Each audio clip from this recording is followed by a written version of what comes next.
Welcome to Ferment Radio, a podcast series on bacterial and social fermentation. Fermentation can incite social actions, spark creativity, and bring surprising new tastes to our lives. My name is Aga Pokrivka, and I invite you to join us in a conversation on living interconnectivities, from macro to micro, from societal to cellular, and from global to personal.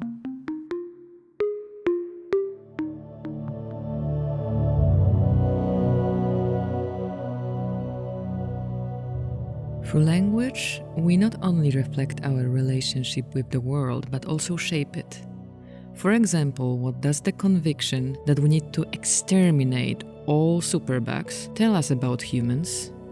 Could it be that the core of antimicrobial resistance, which happens when bacteria become immune to antibiotics, is mostly our mindset, which wants to get rid of everything that is impure, different, or misunderstood? On the 30th episode of Ferment Radio, together with Iona Walker, a medical anthropologist living and working in Edinburgh, Scotland, we search for different perspectives on this alarming issue and find inspiration in books, art, films, and poetry. We look for cracks, soft spots, and ambiguities to unlearn what we think we know for sure, and exercise a new language that could help reshape our relationship with the world, including microbes. Join us in this exciting conversation. I am a PhD candidate at the University of Edinburgh in social anthropology, but I consider myself to be a medical anthropologist, and I've been busy writing the first ethnographic vignettes of my fieldwork. So I'm in the final year of my PhD, and my PhD is about antimicrobial resistance, and it was originally called Reimagining AMR Beyond the Military Metaphor. So AMR is the contracted version of antimicrobial resistance. And this was before COVID, when I was very interested in infections and pandemics and microbial catastrophe before there was one. And then my research has really been shaped by the restrictions of COVID and of the microbial. So I've kind of been carried along in at the whim of microbes and pathogens. But I'm really interested in the kinds of relationships that we can learn about through looking at antimicrobial resistance. So what does it mean to be microbially entangled? You know, we have microbiomes on our skin, in our lungs, in our bladders, that are in our guts, that are essential for life and sustaining our well-being and protecting us and nourishing us. But yet we are very vulnerable to microbial threats through infection. And when we can't control those microbes through antibiotics, what does that do for our relationship with the microbial world? And then further, we're in this moment of, you know, the climate change, pandemics, increased zoonotic transmission, where we're really thinking, what is our relationship with the more than human world? What's the human place in the more than human?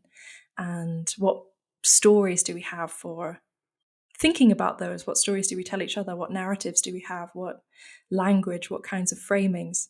And then how does that affect what we do about particular problems? So with antimicrobial resistance, I'm really interested in, or the catalyst for this work was thinking about the military metaphor. So we've kind of heard about, you know, you fight disease, you fight infection, you have the immune system that defends against invaders. We have superbugs, and there's kind of all these anthropomorphized images of humans versus microbes, or microbes versus immune cells. And then we have this dichotomy of self and other. But actually, in practice, how does that work? What are the kinds of interactions that we have? And then for public health campaigns, you know, how do we convey urgency? How do we protect against threats? How do we live well with risk and vulnerability? So there's all these kinds of questions that really motivate my work. You've mentioned several times antimicrobial resistance, and could you explain it in the simplest way ever? I'm trying to think of a simple way. So you have, on a biological level, it's when substances that are antimicrobial, so damaging to bacteria or fungi, substances that kill them, the bacteria or fungi develop resistance. So they're no longer susceptible to that antimicrobial substance. They can survive it. And that becomes important for humans because humans have developed, through science and medicine, antibiotics and antimicrobial substances. And those help us treat disease, treat infection caused by pathogenic bacteria or fungi. And it helps us clear the infection so that we can go on and be healthy. But with the increasing use of antibiotics and antimicrobials, more and more bacteria and fungi are becoming resistant. So that means that those drugs don't work. And this is really significant because we use antibiotics to treat humans, and we use them for when you develop an infection, but also to prevent against infection for surgeries like C-sections or any kind of surgery that opens up the body. We also rely on antibiotics for agriculture. So to intensively rear animals, you need to be able to keep them healthy, not let them get sick. They can be used as growth promoters or just to keep your animals well so that you can raise them and sell them for a profit and feed everybody, but also for plants. So there's kind of the human side, our well-being, biomedicine as we currently know it. There's also immunocompromised people who really rely on these drugs. It kind of underpins modern biomedicine, biomedical practice. Also food systems, food security, allowing farmers to make a profit, allowing people to eat the food that they're accustomed to, keep supply chains going, but also where people don't necessarily have access to good hygiene or sanitation, antibiotics are really necessary for helping people remain well when they're at increased risk of getting infections like diarrheal infections in children is a really big issue. So the thing that something about AMR that's really interesting is it kind of permeates all these different levels of our world, of our society, in all these different ways. So we have all these different problems, like we have medicine, we have food, climate, the environment, pollute. We can think of maybe antimicrobial resistance as a form of pollution because your body doesn't become resistant, it's the microbes, and they carry the different resistance genes. And if they get into the soil or they get into the water, then you can potentially be harboring in your body resistance genes that might not be a problem until you become unwell, and then you have a resistant infection that's that the frontline drugs aren't able to treat effectively. Mm-hmm. Thank you. It's so difficult to put it all apart and tell it step by step. How does it work? So I really appreciate that. But you've mentioned before about the military metaphor, which is used for describing antimicrobial resistance. And I wonder, did you manage to trace down where this metaphor comes from? Why exactly that metaphor became the most popular in order to explain antimicrobial resistance? So the origins of the military metaphor are really interesting, and I think there's an upcoming film by artist and filmmaker Mariam Giani called Dis-ease, and she traces the military metaphor from its origins to modern day. So we think of the kind of advent of bacteriology and Robert Koch and Louis Pasteur. And this language really kind of proliferated when we started to see microbes, and we were seeing microbes because they were a problem. So we were looking at isolating the different bacteriums that cause disease, the different pathogens.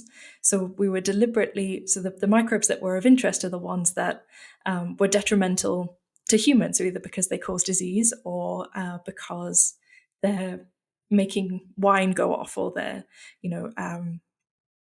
curdling milk when you don't want them to. So we were looking at the microbes that were a problem. And then we're saying, okay, we found the source, we found the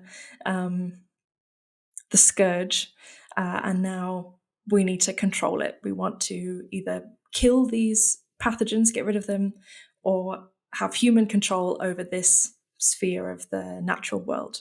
So we developed, I think Robert Koch called them the silver bullets, and Louis Pasteur talking about you must defeat the enemy on the terrain you master, so in the lab.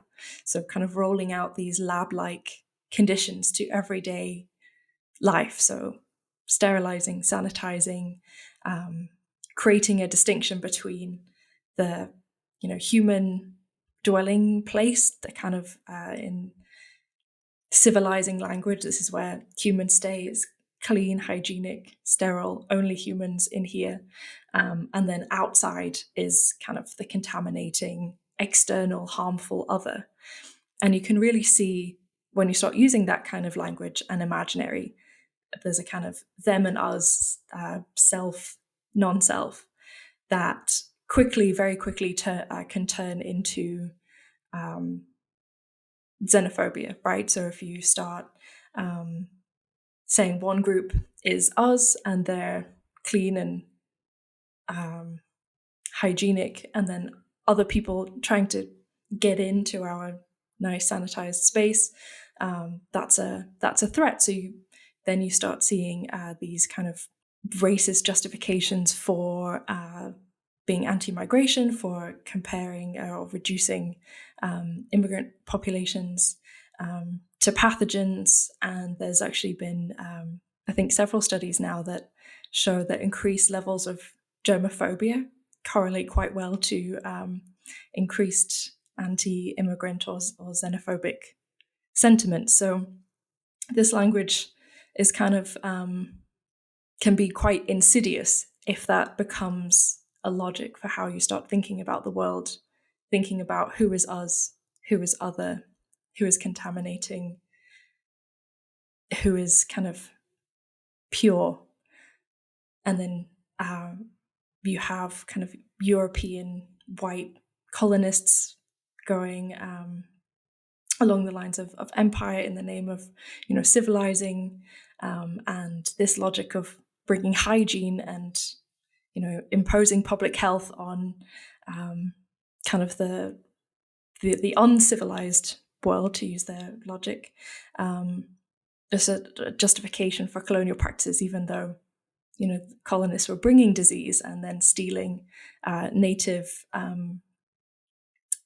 medicinal knowledge to then further expand. So we had the Quechua knowledge for how to make an anti-malarial quinine from the Angostura bark, and then that then allowed the British to invade African nations being protected from malaria. So there's an interesting and kind of dark relationship between military metaphor, military language,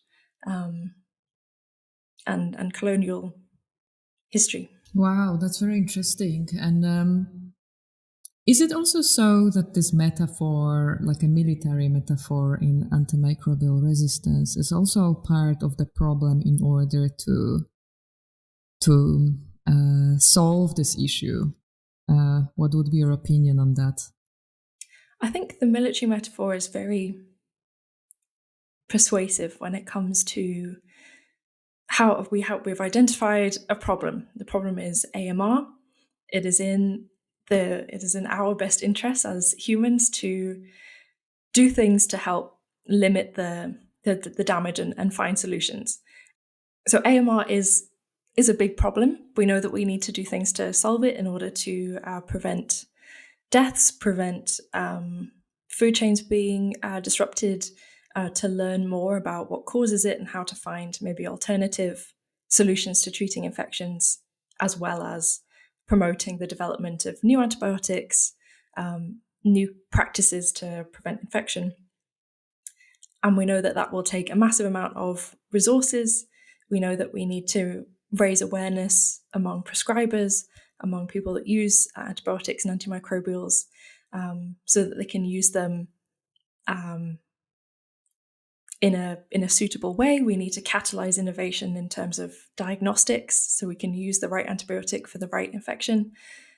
And that takes a massive amount of energy and people and resources. So the military metaphor, what it's good for is kind of galvanizing a sense of urgency. It's good for organizing groups of people who might not ordinarily work together under this kind of single front of humans against antimicrobial resistance.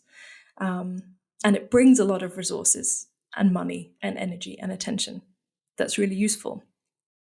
But I think one of the problems, or one of many problems that I've been quite critical of in my work, is that it kind of concentrates power, attention, and resources in very specific ways that I argue might not actually be helpful for achieving the goal of limiting or solving AMR. So the institutions and organizations that are kind of setting the AMR, anti-AMR agendas are often wealthy institutions in the global north, setting agendas for and policies and work that's done elsewhere. So wealthy countries in the global north are not going to be the most vulnerable to the consequences of antimicrobial resistance. But yet there's a kind of maybe top-down approach to policies. We also have a kind of the military metaphor almost has like a moral narrative to it. So if you're not with us, you're against us. This is there's a moral imperative to act there, and it can justify collateral damage and in this sense of urgency. Well, we need to get things done. We don't have time for debating ethics or doing kind of maybe slower work, hearing from everybody. We need to take direct action now. But in this constant crisis, which we've been having since AMR was first discovered in 1954, we have Mary Barber suggesting that microbes are becoming resistant. There's been this understanding that there is this antibiotic apocalypse, there is this crisis that's constantly looming, but it never comes. And when you're in this constant state of urgency and crisis, there's no kind of maybe long-term plan or slow, ongoing research and work that's helping us understand, why are people using antibiotics in a so-called irrational way? Is it about rational versus irrational use? And actually, when you go and look at why people are using antibiotics, it's actually quite reasonable and quite rational why people are using them. So the common example is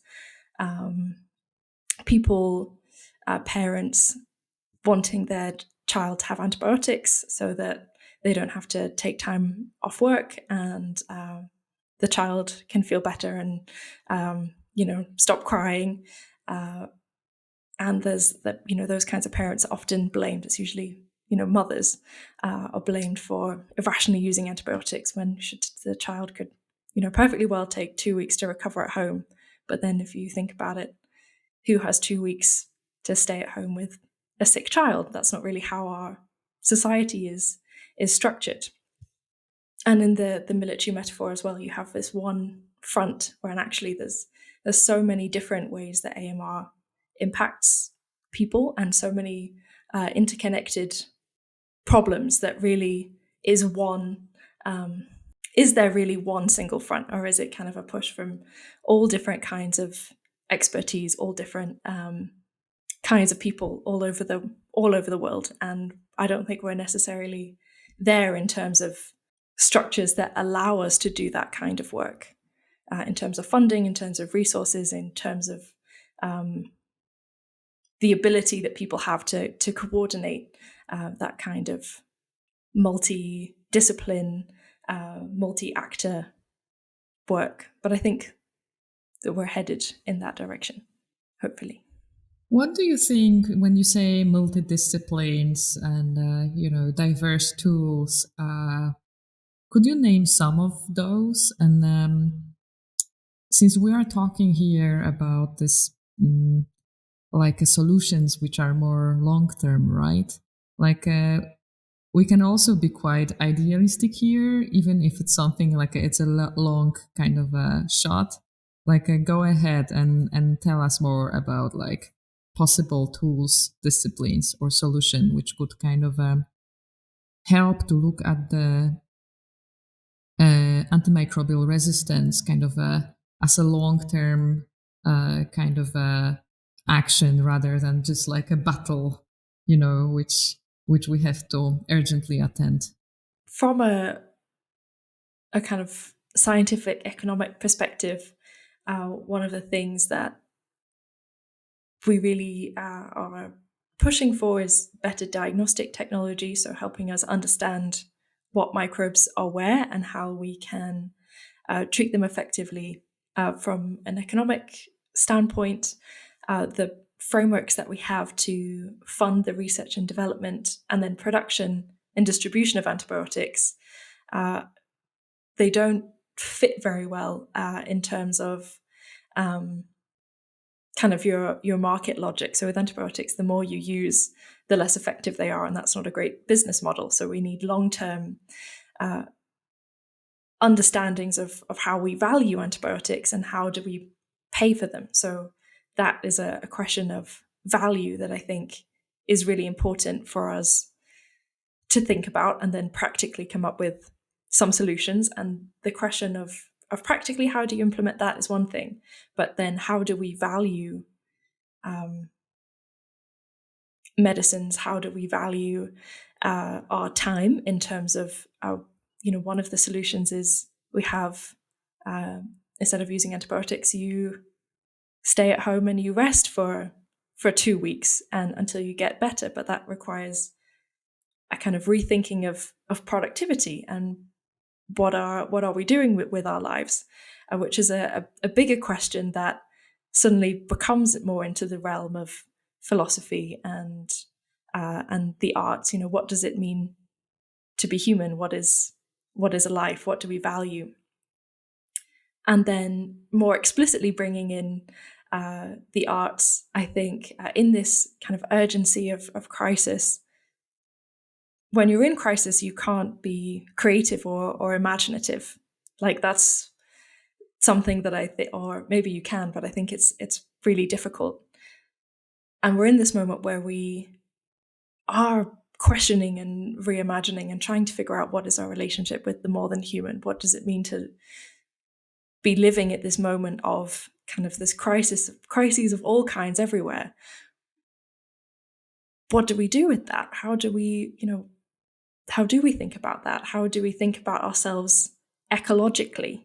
That's kind of a new thought, but it's still quite alien, thinking about you having communities of microbes inside of your body, that your cells are outnumbered, up to 10-1 by microbial cells. That's quite uncanny. That's quite a different way of thinking about what does it even mean to have a human body. Is a body really fully human? And that's where we can kind of go beyond language by looking to the arts for ways of communicating, understanding, questioning, working through the emotional aspects of these kinds of questions. And then what I really value about artists and writers and creative people is that ability to kind of show us different angles of these problems, to represent and communicate from a different angle, from a different perspective. It's not necessarily linearly going towards problem to solution in a straight line. It's speculative and more open, and allows us to see both things at once, right? We can hold the fact that we might be disgusted by the microbial world, but also fascinated, but also completely vulnerable and interdependent at the same time. And those are really enriching conversations and ideas and places to be for kind of hopeful reasons. We can, by looking at a problem differently and creatively, I think you can find practical solutions for these problems, but also help reconcile with the kind of human component of living in these times and trying to, make sense of it. Do you have some favorites of the, I don't know, artworks, books, writings, whatever, movies, which kind of brought you closer to the topic we are talking here about, or changed your opinion, or something you would like to recommend to us? So I have many favorite people to think with. And from a kind of more theoretical side, I always come back to the work of Donna Haraway, talking about companion species, talking about what we can do with speculative fiction and sci-fi, and how thinking through stories and fiction. I love books. I love reading. I love kind of fantastical adventures, and I love that she brings that into her scholarly work in a very multi-species feminist way. And I always get something new when I read her. And then Anna Singh is an anthropologist she has this book, The Mushroom at the End of the World, and she traces the relationship between these Matsuki mushrooms and then big global flows of capital, but always bringing it back to what's going on in these mushroom forests. So from a kind of theoretical standpoint, those are two that I just love. And Anna Singh's been involved with a project called the Feral Atlas, which is just fabulous and fascinating, and it contains all these different stories about our landscapes and the multi-species worlds that are going on there. And she has this quote that contamination is collaboration. We're never purely us. We're always in connection, whether we want to be or not, with others. But then there's also artworks by Rebecca Harris. She's done this amazing piece, Symbiosis, where she's made French knots. She's worked with scientists to map the microbiome and made French knots of all the different colonies. So you can get this idea of the body as a topography, as a landscape that's embellished with the microbial. So instead of thinking about microbes as being something that kind of contaminate or disgust or scar or mark the body through illness or whatever, they actually become kind of a celebrated part. And there's the whole body is covered apart from the figure is pregnant, so there's no microbes within the uterus and on the fetus, and that really draws our attention to how do we acquire our microbiome? We either acquire it through when we're born through the vaginal birth canal, and we become seeded on our skin, and or the environment that we're born in. If we're born in a surgical theatre, we get our microbes from the people and environments around us. So that makes me think of kinship, and who are we kin with, and how do microbes kind of make up like a a unique imprint of who we are, who our people are, who our whatever our environment is, and I think that's really, really interesting. And going back to AMR, we're thinking about C-sections and how those will become much more dangerous if we can't control infection. And then who does that affect? Then we bring gender into it, and we bring healthcare into it, and access to good healthcare, good hygiene. Sonia Brumel did the oversized Petri dish, which I just love, this kind of gigantic Petri dish where she's lain down in it and grown a whole host of microbes based on what was on her skin. And it's quite a viscerally kind of disgusting image. Like it really makes my skin crawl, but it's fascinating that there's this kind of abject, disgusted reaction, but yet, my skin is covered in microbes, and seeing it in a different way is really fascinating.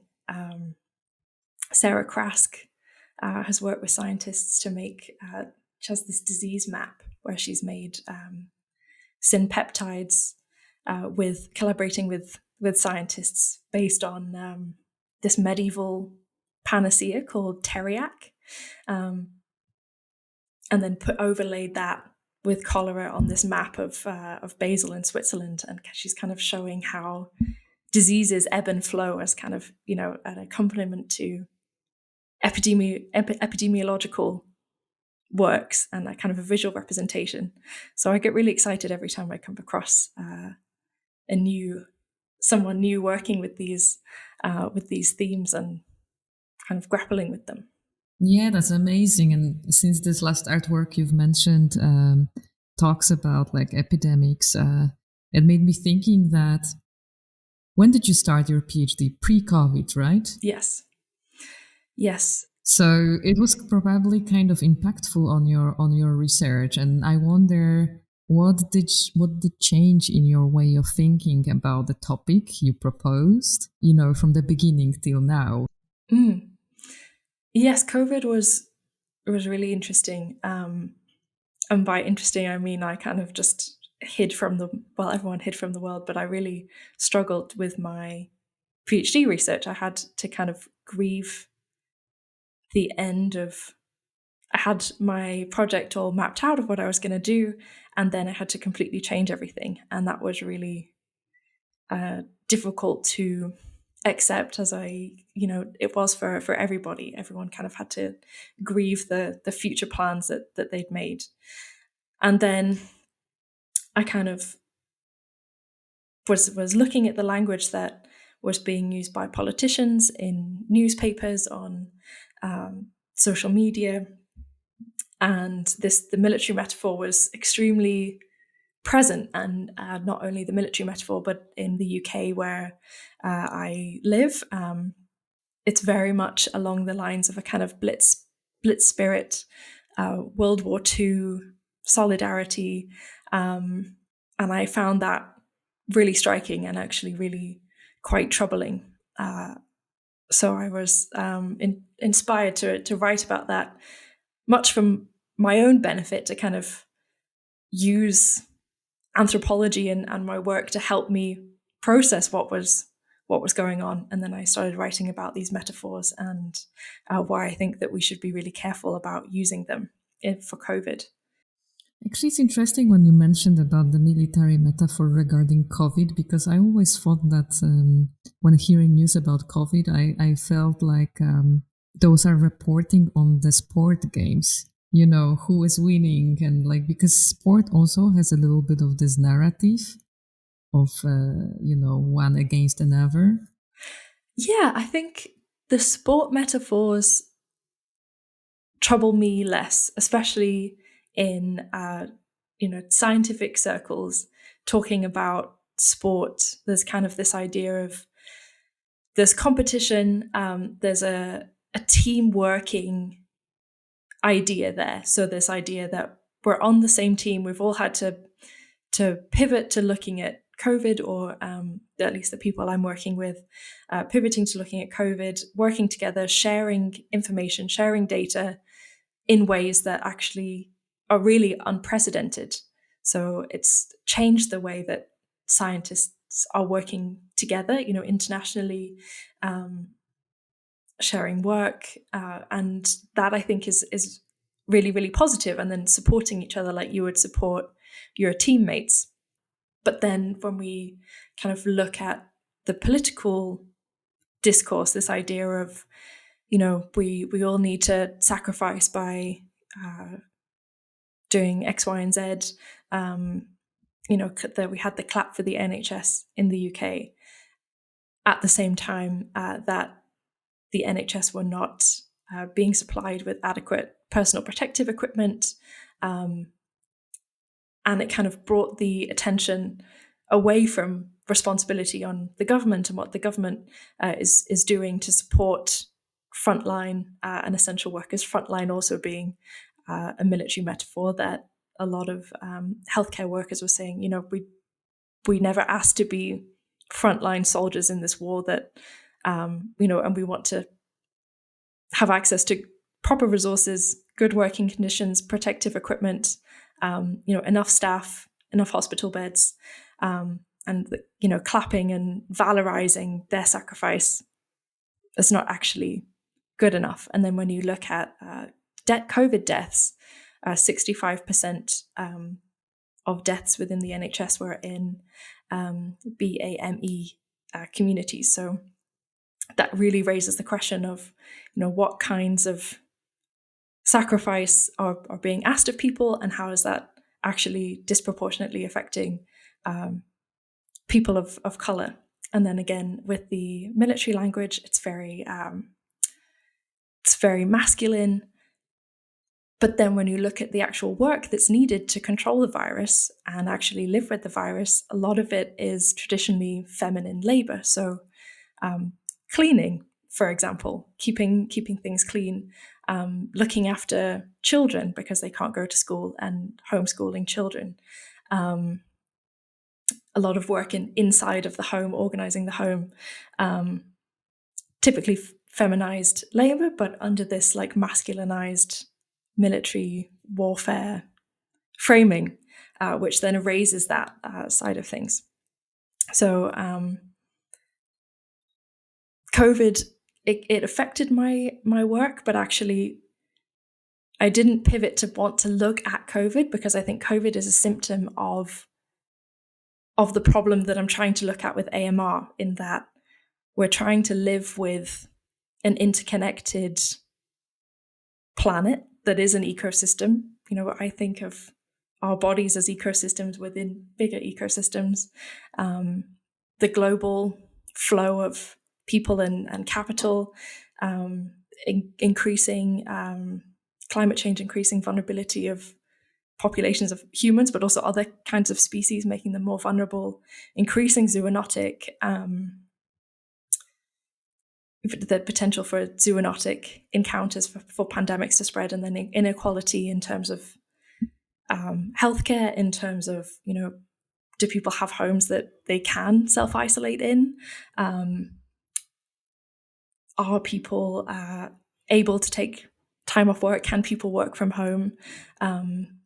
There's a lot of inequalities there, and those are political and social and economic questions that and problems that we need to be dealing with. So yeah, COVID definitely had a big impact, but it kind of made me more committed to looking at these things within the realm of antimicrobial resistance. All things you mentioned right now, they are very much on the systemic level. So for sure, systems have to change. But I wonder, as individuals, is there anything one can do when dealing with a problem which is so largely impacted by the systems overlapping and being dysfunctional? It's a really interesting question. I think it's very easy when looking at things that are systemic, that are structural, these really big problems and often quite scary things to kind of think about all of the implications. It can be easily turn into kind of a despair or doom spiral. So on a kind of personal level, I find poetry to be something that really helps me. So the work of like Mary Oliver, for example, who she's talking about paying attention to the everyday, to our world that is, around us, wherever we actually are, and noticing, who is in our world, like human and non-human. What are we doing? What food are we eating? Where are we walking? Who are we engaging with? And are there kind of small things that we can do to kind of find our community or kind of be more present within our community? So I mean, in terms of, connecting with other people and having relationships that are meaningful and sustaining, including, paying attention to the natural world and looking at, seasons changing, or where is a flower growing in the, on this crack in the wall? Where is my food coming from? And just kind of increasing the attention that we're paying, one from a kind of mental health, but also a kind of, what am I connected to in the world? And I think that makes a difference. Or even just kind of, if you have the time and you're walking, I walk along the canal a lot where I live, and kind of noticing, there's quite a lot of litter in this canal. And then I started paying more attention, and I noticed there's like a little sign that was like, friends of this canal, we meet once a month. And I'm thinking, okay, something that I can do is I can like pick litter on this canal, maybe, for 1 hour a month. And it's a tiny thing, but I kind of feel like that gives me something to hold on to. It's kind of giving me a bit more agency. I feel like I'm contributing to something that is bigger than me, and that helps. And maybe just by being interested in kind of the microbial world, learning a bit more about, I don't know, I think there's a sense of playfulness that is good to cultivate. And that helps us, I think, maybe be more resilient, but also keep that sense of curiosity and learning. And we can adapt, and just being open to different ways of thinking about the world and who's in it and what's going on. When you said poetry, I wonder, would it be possible for you, whether now or maybe later, to record maybe some of the, like your favorite piece of poetry to illustrate what you've been telling to us? Because I really, when you started to explain that, I was like, I would really like to hear you reading that. Yeah, I mean, I have been struggling with not necessarily motivation, but just feeling very, very heavy and trying to find ways of still being able to move. And so in the morning, before I get overwhelmed with all the things that I need to do for the day and, sort my life out, one of my favorite things is to kind of sit by the window and just, even if it's for a couple of minutes, just look at something and feel it and think about it. And I'm not a religious person, but I find that that is a kind of spiritual practice that I really need to hold on to. And I don't think it's disconnected from these kinds of ideas that we've been talking about and these problems that we've been talking about. My dad's an engineer, but a building services engineer, so he sorts out all the infrastructure for buildings. And my mum is an artist, crafts person. And so I think anthropology is kind of the fusing of those two things. It's like looking at the infrastructure that makes a building into a home or into a workspace or whatever. And then the arts is like the soul of it, what transforms that space into something more. And that's what I think anthropology does for my understanding of the world. It's like the infrastructural stuff that makes, the everyday happen. And then you have what does it mean? Why are we doing it? What could we do it differently? And why bother anyway? So that's my position there. Wow, I entirely love it. Like how we started from like very serious scientific kind of a hard science. And then we kind of totally shifted to, very ephemeral, intangible, not measurable kind of a personal dimension. I wish that we could jump from one to another much more frequently. And maybe that's also part of the solution. Yes, I also feel that my fieldwork was working with scientists and researchers there were clinicians, there were microbiologists, so very much engaged in that side of the science.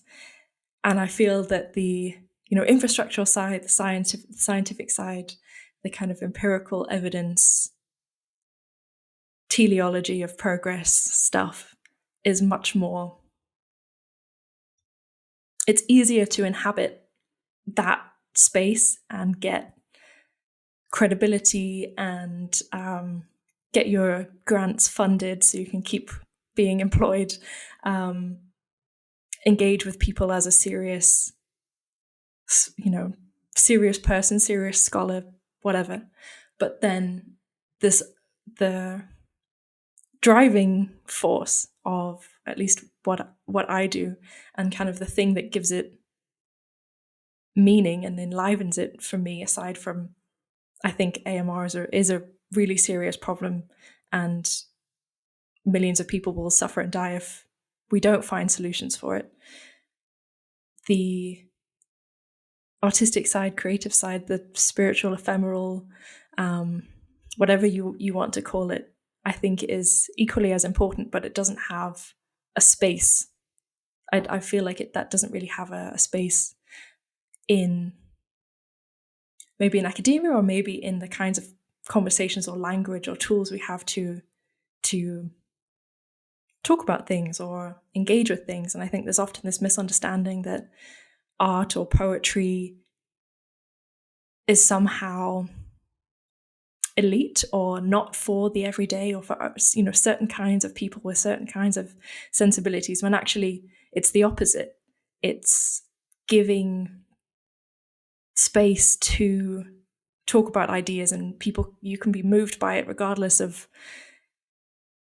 anything that you might have in common, but you can look at this third thing, this artwork, this poem, this film, and feel something, or be moved, or it sparks something in your mind, or I think that's really important, but it's not built into how we live our lives, or it's not a priority in the way that other things get prioritized.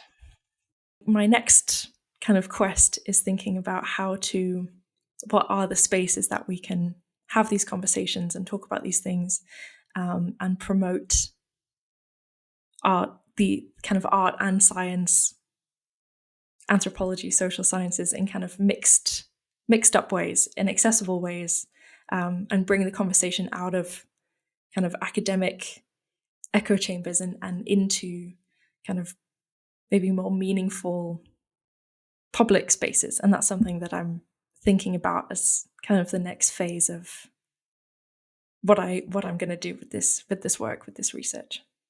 Wow, I totally see the importance of that too. And I don't know, like even Ferment Radio is a small kind of attempt to go in that direction.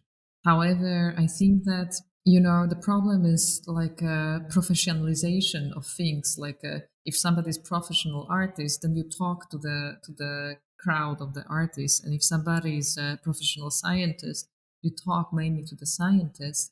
And it's also the problem with this like a professionalization and the pragmatism itself, right? Like you need to produce results. And I think that again, like it's a problem of a system itself. and the funding, because funding is also very disciplinary. Like it's very hard to fund things on the kind of where things start to blur the borders between disciplines. Absolutely. And it relies on relationships. Like you need to have I feel like you need to have a close kind of personal relationship or working relationship with someone in order to make a project happen. And then how do you find those people? And how do you, I was talking to somebody, interviewing someone recently, and they talked about an ecology of research and finding your right research ecology and building a research ecosystem.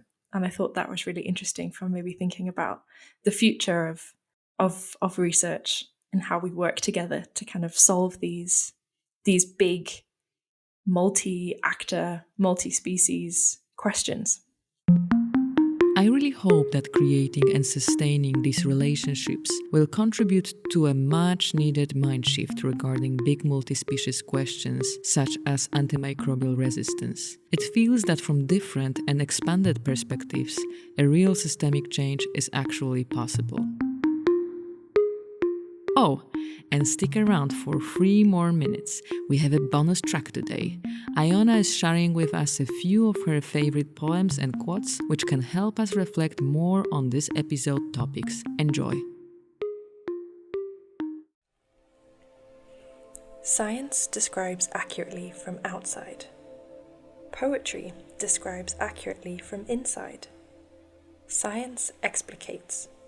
Poetry implicates. Both celebrate what they describe. We need the languages of both science and poetry to save us from merely stockpiling endless information that fails to inform our ignorance or our irresponsibility. That's a quote from Arts of Living on a Damaged Planet, a piece that Ursula K. Le Guin wrote. And it really speaks to how I see the relationship between poetry, arts, and science. And I would really like to share some of the poems that I have been thinking with and reading recently. So I have, at the moment, on my chair by the window, Mary Oliver poetry books. This one is called After Reading Lucretius, I Go to the Pond. The slippery green frog. After reading Lucretius, I go to the pond.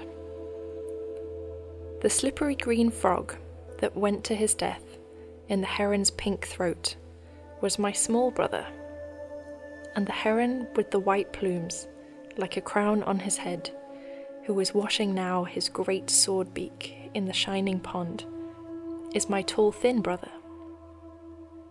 My heart dresses in black and dances. Do stones feel? Do they love their life? Or does their patience drown out everything else? When I walk on the beach, I gather a few. White ones, dark ones, the multiple colours. Don't worry, I say. I'll bring you back. And I do. Is the tree as it rises delighted with its many branches, each one like a poem? Are the clouds glad to unburden their bundles of rain? Most of the world says no. No, it's not possible. I refuse to think to such a conclusion. Too terrible it would be to be wrong. This last one is about finding hope, and it's called Though There Are Torturers by Michael Cody. Though there are torturers in the world, there are also musicians. Though at this moment men are screaming in prisons, there are jazzmen raising storms of sensuous celebration and orchestras releasing glories of the spirit. Though the image of God is everywhere defiled, a man in West Clare is playing the concertina, The Sistine Choir is levitating under the dome of St. Peter's, and a drunk man on the road is singing for no reason. If you would like to know more about the show, listen to this episode again, or find previous episodes, please go to fermentradio.com. You can subscribe to this podcast on Spotify, Apple Podcast, and more. I'm always looking forward to hearing from you at hello@fermentradio.com. Ferment Radio is produced by Super Eclectic and is brought to you by Arts Promotion Center Finland, Culture of Cultures, and the Center of the Social Study of Microbes. This particular episode was recorded during Empowering Tools residency and program of the Erasmus Plus project and Riboka Repository of Knowledge, co-financed by the European Union. The European Commission is not responsible for the content of this publication. Thank you very much for the support, and most of all, thank you all for listening.